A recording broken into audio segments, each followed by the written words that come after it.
നാറിത്തരം പറഞ്ഞാൽ ഇനി ഏത് പൊന്നുമോനായാലും എന്തെന്ന് തന്നെ വിളിക്കണം, നാറിയെന്ന് തന്നെ വിളിക്കണം. ഇത് ഒരു പൊതു കാഴ്ചപ്പാടാണ്. ഇനി നിങ്ങൾക്കൊരു പ്രതികരണം കാട്ടിത്തരാം.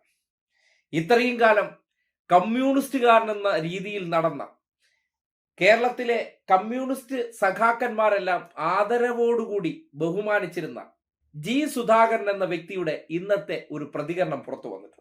മെഡിക്കൽ കോളേജിൽ പോലീസ് കൂടി ഉണ്ടെങ്കിൽ മെഡിക്കൽ കോളേജിലെ ജീവനക്കാർ ജോലി ചെയ്യുന്ന സ്ഥിതിയാണെങ്കിൽ എന്ത് ചികിത്സ?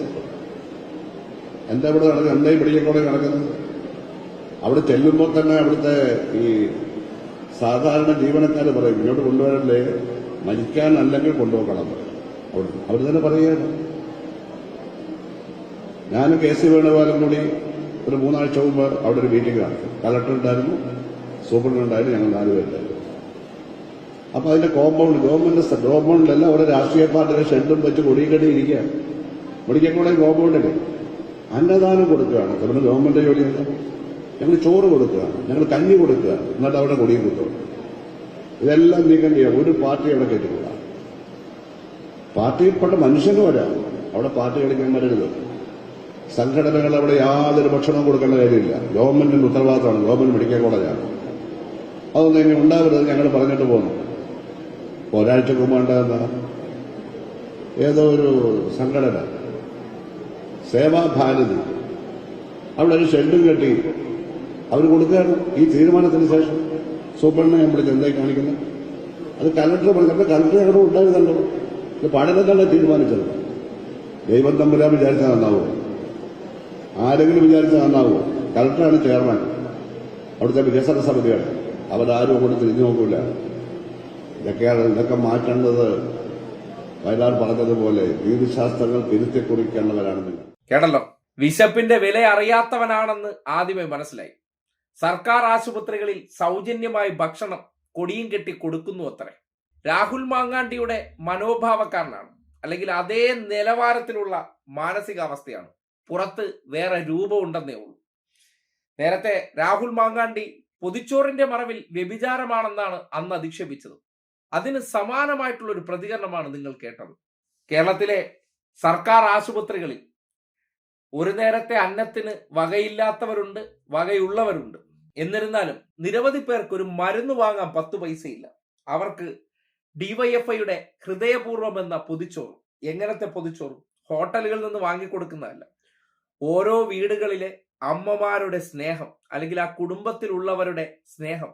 അവർക്ക് ആശുപത്രികളിൽ ഭക്ഷണം കൊടുക്കാനെന്ന് പറയുമ്പോൾ രാവിലെ എണീറ്റ് ചോറുണ്ടാക്കി അവരുടെ വീട്ടിലെ കറികളും ചേർത്ത് 3-4 പൊതി അല്ലെങ്കിൽ 5 പൊതി വീതം അവർ കൊടുത്തു വിടുകയാണ്. ആരിത് കഴിക്കുമെന്നറിയില്ല. എന്നിരുന്നാലും ആ കഴിക്കുന്നത് ആലോചിച്ചുള്ളൊരു മനസംതൃപ്തി, അതിൽ നമ്മൾ രാഷ്ട്രീയം കലർത്തേണ്ടതുണ്ട്. അങ്ങനെ ചെയ്യാൻ ഈ നാട്ടിൽ ഒരാൾക്കാരുള്ളത് കൊണ്ടല്ലേ നമ്മുടെ നാട്ടിലെ കുറേയേറെ മനുഷ്യർ അവരറിയാതെ ഈ ഒരു നന്മ പ്രവർത്തനത്തിന്റെ ഭാഗമാകുന്നത്. ഒരു ദിവസം പോലും മുടങ്ങാതെ സംസ്ഥാനത്തെ പ്രധാനപ്പെട്ട സർക്കാർ ആശുപത്രികളിൽ പൊതിച്ചോർ ഡിവൈഎഫ്ഐ പ്രവർത്തകരുടെ നേതൃത്വത്തിൽ കൊടുക്കുന്നുണ്ട്. അവർ ചെയ്യുന്ന പ്രവർത്തനത്തെ നിങ്ങൾ ആദരിക്കണ്ട, പക്ഷെ കുറ്റം പറയാതിരുന്നൂടെ? ഇന്ന് വരെ ഒരു മനുഷ്യർക്ക് ഒരു ഗ്ലാസ് ചായ വാങ്ങിക്കൊടുക്കാത്ത, അല്ലെങ്കിൽ അവരോട് മര്യാദയ്ക്ക് സംസാരിക്കാൻ അറിയാത്ത വ്യക്തിയാണ് ജി സുധാകരൻ. പ്രായം പന പോലെ വളർന്ന് അത് പടാറായാലും ചിലതിനൊന്നും ഒരു കാലത്തും വകതിരുണ്ടാകില്ല.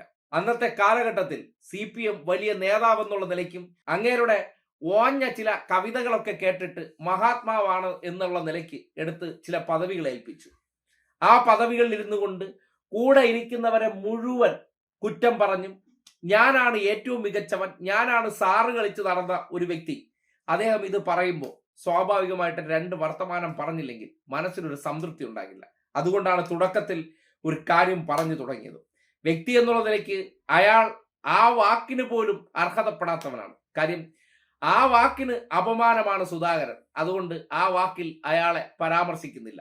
പക്ഷേ ഇത്രയും ഗതികെട്ട ഒന്നിനെയാണല്ലോ സഖാവ് എന്നുള്ള നിലയ്ക്ക് ഇത്രയും കാലം കൊണ്ടു നടന്ന് ബഹുമാനിച്ചതും ആദരിച്ചതും തോന്നുമ്പോൾ പരമപുച്ഛം അവനവനോട് തന്നെ തോന്നുകയാണ്. ഇമാതിരി ഊളകളെയൊക്കെ ആണല്ലോ കൊടി പിടിച്ച് നേതാവാക്കി എന്ന് തോന്നുമ്പോൾ വല്ലാത്ത പുച്ഛം തോന്നുന്നുണ്ട്. എന്തായാലും ഈ അധികാരമോഹിയെ പോലുള്ളവരുടെ വാചകങ്ങളൊക്കെ സഖാക്കന്മാർ ഉള്ളിൽ വെക്കേണ്ടതാണ്. ഇനി ഏത് ദേവൻ തമ്പുരാനായാലും ശരി, ഇമാതിരി അലവലാതിത്തരം പറഞ്ഞാൽ അതിനോട് ക്ഷമിക്കേണ്ട കാര്യമില്ല, പൊറുക്കേണ്ട കാര്യമില്ല. ഇനി ആജീവനാന്തവും ഈ പറയുന്ന ഭൂലോക കെടുതികളെയൊക്കെ കമ്മ്യൂണിസ്റ്റ് പാർട്ടിയുടെ വരമ്പത്ത് പോലും അടുപ്പിക്കരുതെന്നാണ് നേതൃത്വത്തോട് പറയാനുള്ളത്.